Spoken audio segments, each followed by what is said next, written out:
Sofia binti Abdul Muttalib, berarti bibi Nabi. Bibi Nabi Muhammad. Dia saudara kandung Hamzah bin Abdul Muttalib, paman Nabi Muhammad. Sofia ini sudah masuk Islam sejak di Mekah, lalu hijrah ke Madinah bersama Rasulullah SAW. Di tahun ke-5 Hijriah terjadi perang yang dinamakan dengan Perang Khandaq. Tahu Pak Ibu perang Khandaq? Ya, kota Madinah diserang oleh kafir Quraisy dengan kekuatan 10.000 prajurit. Pasukan kaum muslimin ada cuma 3.000 saja. 3.000 lawan 10.000. Kalau ibu-ibu payung umroh sampai di Madinah, pasti oleh travel dibawa jalan-jalan ke Khandaq. 5 lokasi Khandaq. Jadi sekitar 1 bulan menjelang kota Mekah ini diserang, Rasulullah sudah dapat informasi kafir Quraisy sudah menggalang pasukan mencapai 10.000, mulai bergerak dari Mekah menuju Madinah. Waktu semakin kasih, maka Rasulullah mengumpulkan pasukannya yang ada cuma 3.000. 10.000 datang menyerang Madinah. Apa yang bisa dilakukan? Seorang sahabat Nabi yang bernama Salman Al-Farisi. Salman orang Persia. Jadi bukan asli orang Arab, aslinya orang Iran. Masuk Islam dia. Dia ada pindah-pindah agama, pernah Kristen, pernah Majusi, terakhir masuk Islam sampai di Madinah. Ketika Rasulullah musyawarah dengan sahabat, baca roh menghadapi 3.000 lawan 10.000, 1 lawan 3, baca rohnya. Lalu Salman mengusul, ya Rasulullah, kami kalau di Iran, di Persia, kalau kampung kami diserang oleh musuh kami buat parit atau khandak. Khandak itu artinya parit. Kami gali lubang dalam bentuk banda sehingga pasukan lawan tidak bisa nyebrang. Bagus kata Rasulullah. Nah, waktu tidak ada dong. Waktu yang tersisa ini sekitar sebulan lah tiba nih. Dari Mekah ke Madinah berjalan kaki 10.000 orang. Ya. Dengan peralatan segala macam. Maka akhirnya segera Rasulullah 3.000 orang gotong royong tiap hari. Ya, selama hari tarang, pagi sampai sore menggali. Dalam buku sejarah saya baca itu lebarnya mencapai 5 meter. Sehingga tidak bisa diloncati oleh kuda. Ya. Dalamnya 4 meter.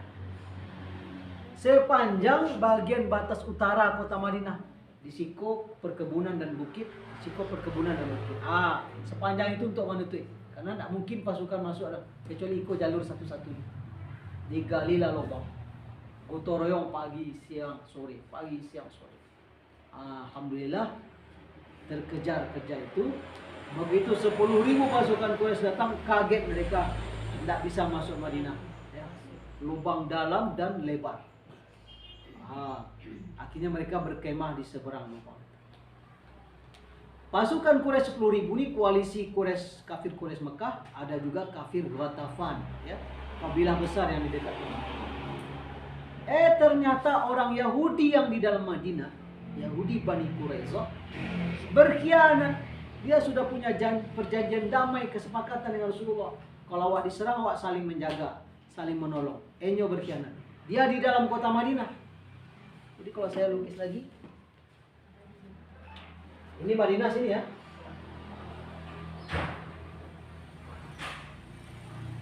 Jadi kota Madinah itu, anggap aja kota Madinah seperti ini. Mekah di bawah, di selatan. Tapi orang kalau masuk Madinah dari Mekah, masuknya dari utara. Karena di sini perbukitan dan kebun-kebun. Sini juga begitu. Tidak bisa masuk dari selatan, masuk dari utara. Maka Rasulullah menggali parit di sini. Panjangnya ini berapa? 3 kilo kalau tidak salah. Goro tiap hari kok. Ya. Nah, Rasulullah kemudian dengan pasukan 3.000 orang berjaga-jaga di sini. Perkampungan Rasulullah dan para sahabat, Masjid Nabawi di sini. Di belakang selatan ini perkampungan Yahudi. Salah satunya Yahudi Bani Quraisyah. Ketika pergi perang ini, ya, Rasulullah sibuk dengan semua laki-laki diturunkan, tidak boleh. Kecuali yang cacat, yang gak dan perempuan dititip di benteng milik Hasan bin Sabit. Benteng itu agak di atas bukit seketik. Ya pagarnya pagar sederhana lah, bukan benteng beton yang hebat, tidak juga. Dengan rasa aman itu, insya Allah aman juga. Apalagi di belakang ini Yahudi yang kita sudah ada perjanjian damai bersama, saling menolong. Sementara jarak dari sini ke sini jauh ini, jauh, ya, nggak bisa disuara ada tolong, nggak bisa, jarak jauh.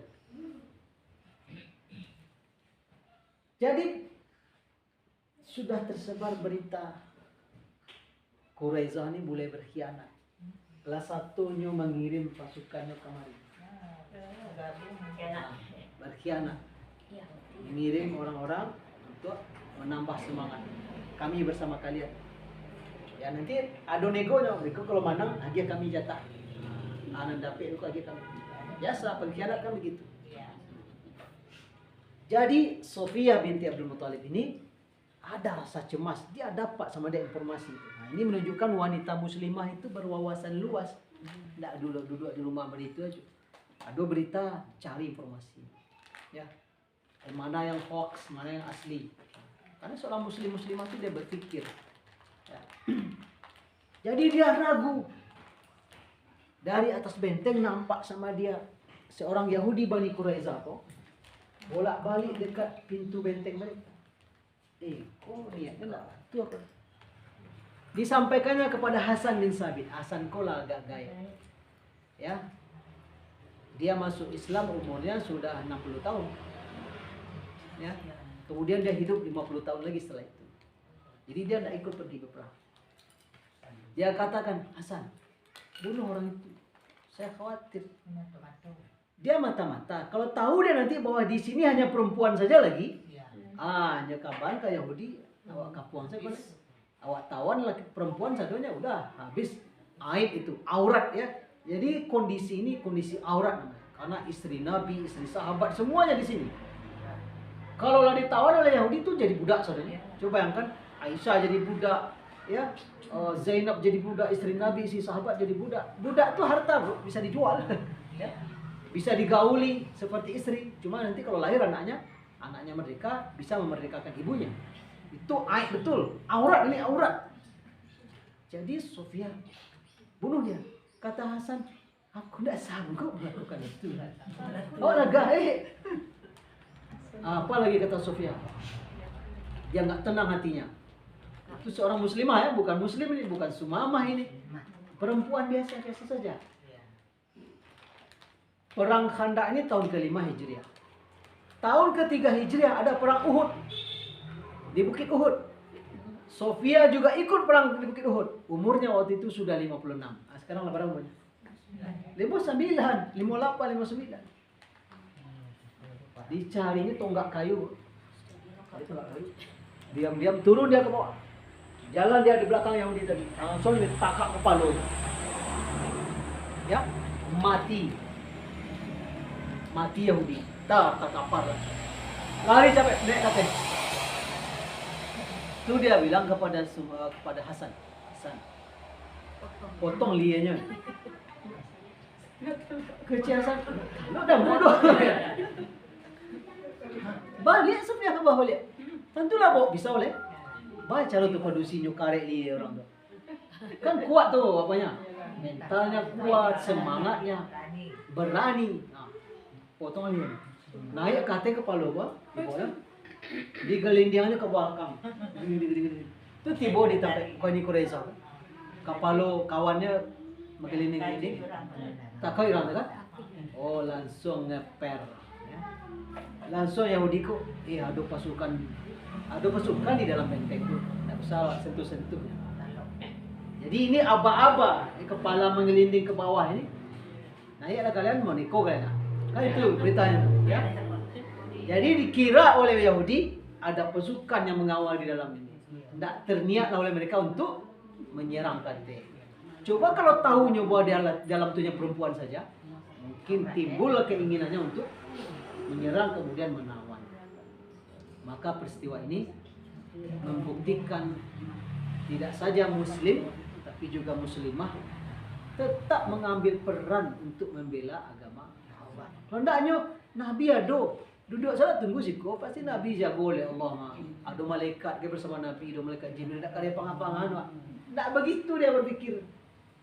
Ya, tidak begitu dia berpikir. Gimana ada tanda-tanda Islam yang akan diganggu? Dia tidak mau, biar ambil perannya. Bagaimana seorang wanita umur 58, 59? Kalau Dewa itu usia pensiun PNS tu kan? Ya kan? Nah, habis masa tugas. Dia justru waktu itu berhasil memenggal leher ya orang Yahudi, sehingga kemudian Yahudi Bani Quraisyah tak berani sedikit pun untuk naik ke atas menyerang atau mengepung benteng Hasan bin Sabit, karena mereka mengira di dalam benteng itu ada pasukan-pasukan kuat yang menjaga. Padahal tidak ada laki-laki di dalam, kecuali yang sudah tua atau sudah lemah. Nah, ini ibu-ibu semuanya membuktikan kepada kita bahwa tugas kedua ini melekat dalam diri kita sesuai dengan kemampuan kita masing-masing. Sofiyah binti Abdul Muthalib ini ketika perang Uhud kan awal-awal perang menang Rasulullah, sehingga beberapa sahabat yang menjaga di atas bukit dengan pasukan berpanah, dicaleknya pasukanlah mengumpulkan rampasan perang. Oh, turun ke bawah, awak dah selesai, perang dah menang. Padahal belum selesai. Rupanya pasukan berkuda kafir Quraisy mengintai dari jauh, berputar dia ke belakang, diserang Rasulullah dari belakang. Pasukan berpanah yang tersisa di atas syahid semuanya, mereka bantai. Nah, kocar-kacir sahabat, ada yang pulang, ada berita terdengar Nabi lah mati dibunuh. Sofiyah maju ke depan, sampai ke dekat Rasulullah. Dia yang pertama membela Rasulullah dengan pedang.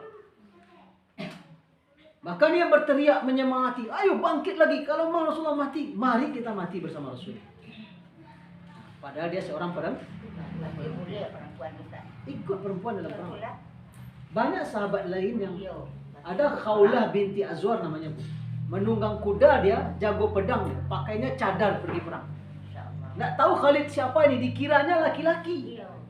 Nah, kira-kira kalau perempuan pergi berperang pakai rok, pakai sarawak? Hah? Maka nggak mungkin dia pakai gamis. Bahkan naik kuda tentu tak halang. Itu perempuan, apalagi laki-laki. Maka Rasulullah juga pakai celana. Jangan dikira yang sunnah itu laki-laki ini pakai gamis. Nah, saya kritiki orang itu. Di Makkah itu sopir truk pakai gamis juga. Ya, imam masjid pakai gamis juga. Sopir truk, mohon maaf ini sasak. Pipis juga di roda auto tuh, walaupun dia pakai gamis. Abu lebih 10 tahun hidup di negeri Arab. Jadi, ketika Ambo kuliah di Kuwait, Ambo pakai gamis. Ambo sesuaikan baju Ambo orang penduduk situ. Iya, nggak mungkin Ambo asing sendiri, karena itu pakaian negeri sana. Tapi yang diperintahkan Rasulullah adalah pakaian kita menutup aurat. Tapi para sahabat ketika maju ke medan tempur, naik kuda, melompat segala macam, nggak mungkin pakai gamis. Kami baru-baru kuliah di situ kan pakai gamis, ya. Awak ada pisau besar awak, berlari kancang juga kan? Ada kawan kami anak-anak Rusia pakai pula gamis kan? Jadi di muka asrama itu ada banda, balompek saja, kita sangkut kaki masuk ke dalam. Ya, lupa, harusnya kan yang cancel. Kalau berperang, melompat, menerkam, menerjang, naik kuda, turun kuda. Bayangkan kayak apa Rasulullah perang. Pasti tentu dengan pakaian tempur seperti itu. Laki-laki udah pasti deh. Perempuan ini, ya, Khawlah binti Azwar, dikira oleh Khalid bin Walid laki-laki. Adu pedang dia dengan kafir Quraisy. Patah pedangnya. Langsung Khalid maju ke depan, diambil pedang, dia lemparkan ke Khawlah. Pakai bila sambut. Dikiranya laki-laki. Ternyata perempuan. Kalau ada kemampuan diizinkan. Paling tidak adalah seperti Sofia. Awalnya Sofia di perang Uhud itu apa kerjanya? Mengantarkan minum, makanan untuk para prajurit. Yang terluka dia obati. Tapi ternyata berubah kecamuk perang dari menang menjadi kalah. Majunya ke muka, ngambil pedang, menjaga Rasulullah Sallallahu Alaihi Wasallam. Ibu-ibu kan sehabi-habi main di rumah kan takut jo kecoa. Nah, hah, nah, ini ada gambarnya bu. Ya, perempuan takut dengan kecoa, ya nah. Kecoa takut dengan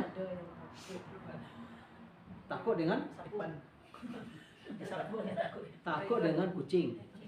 Kucing takut dengan anjing. Anjing takut dengan laki-laki. Laki-laki takut dengan perempuan. Balik ya. Perempuan takut dengan kecoa. Kecoa takut dengan kucing. Tapi sehabis-habis main ibu, enggak ada laki-laki di rumah. Anak-anak tuh bunuh kecoa kan, atau tikus atau apa, bahkan ular sekalipun. Ya kan? Timbul bagaknya ibu kan. Kembali kepada yang tadi, begitu juga para sahabat. Mereka memahami berislam itu bukan sekedar kita sholat, ya betul, jelas. Kita baca Quran, betul, ya. Tapi ternyata kita juga dengan nikmat yang Allah berikan kepada kita ikut serta membela agama Allah Subhanahu. Mungkin dengan pemikiran, mungkin dengan puisi. Ya. Ada sahabat Nabi Hasan tadi itu yang lagi masuk Islam tadi itu, dia jagonya berpuisi. Maka puisinya untuk apa digunakannya? Untuk memuji Rasulullah dan mencela orang kafir. Karena orang kafir kerjanya mengejek Rasul, dibalas oleh dia dengan puisi-puisi. Nah, para perempuan pun kemudian ternyata berkontribusi membela Islam. Nah, pastikanlah ibu-ibu pada anak, pada suami, awak duo kerajaan ibu kaum ini. Kedua-duanya sebaik-baiknya kita kerjakan, sebagus-bagusnya kita kerjakan. Ibadah ya, membela Islam. Nah, dari kini kate berusaha untuk mengutamakan belanja sesama milik umat Islam. Tamaha seketek kan kawan awak punya. Kaum muslimin. Iko gara-gara murah 5.000 punya orang kafir apa dia? Ya, baca rijo diskon kan. Padahal itu milik misalnya orang Cina, maaf, orang Kristen misalnya kan. Masih ada kaum muslimin yang punya tetangga dake tamaha seketek. Dialah. Ada di Mesir lucu itu. Yang tukang jual nak menjual murah, yang tukang beli nak beli mahal. Kan aneh. Para aku Pak Saratwi 150 lah Pak. Dia tahu nih yang jual saudaranya. Dan dia tahu juga standar kualitas. Enggak 100 nya cukup. Enggak 150 lah. Kan tak balik tuh. Ya. Dia awak barang kalau awak penjual barang banyak. Makanya kurang berkah jadinya kan. Kurang berkah karena kita ingin menang sendiri bala bos orang, kalau bisa orang lain ya kita beli mahal. Padahal nanti terjual mahal barang kita hari ini di sini, kita belanja besok barang lain kita juga terbeli mahal. Akhirnya putaran setan ya, lingkaran setan. Awak saling memahalkan dan kehidupan ini kehilangan berkah. Kehidupan ini akan kehilangan berkah. Tukang satenya ragu, tukang es naik loh, tukang bajunya naik loh, tukang sepatunya naik loh. Oh, angkot naik sadonya. Wah, berat hidupnya semuanya. Berat hidupnya semuanya. Itu barangkali yang bisa mau sampaikan. Kita buka ruang tanya jawab. Silakan. Ibu mana yang copek sih rasanya. Ini lama-lama udah dekor diundang. tanya silakan ibu-ibu. Paham ya Ustaz? Ya. Pak Ustaz, kalau wanita itu kan disuruh membela agama Islam, agama Allah. Selain mengikut asal itu Ustaz. Selain itu yang kami tahu. Ya, tadi kan kita sebutkan sesuai dengan kemampuan kita ya. Ada dengan harta kita. Misalnya orang sekarang berinfak untuk Palestina kan. Sampai ya mungkin sebagian untuk obat-obatan, sebagian bisa jadi untuk peluru, untuk membeli. Berhasil orang pejuang Palestina itu membom apa namanya?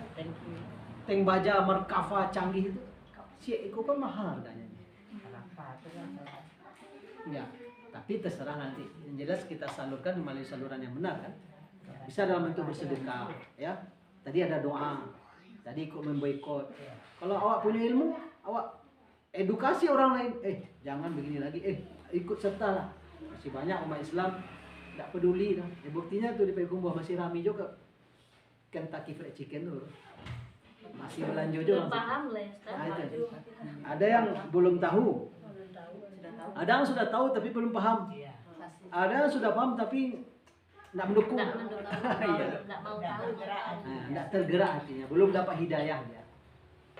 Padahal Ambo dulu 24 tahun yang lalu kuliah di Mesir, lah mulai orang boikot di Mesir.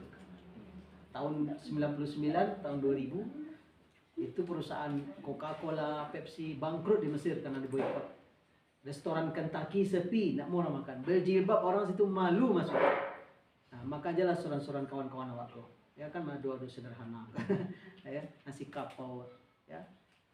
Pecel lele masih milik kaum muslimin. Ngapain pula kita harus makan Kentucky Fried Chicken atau McDonald yang aslinya perusahaan Amerika. Itu diantaranya mungkin. Yang pandai menulis tuliskan. Ya.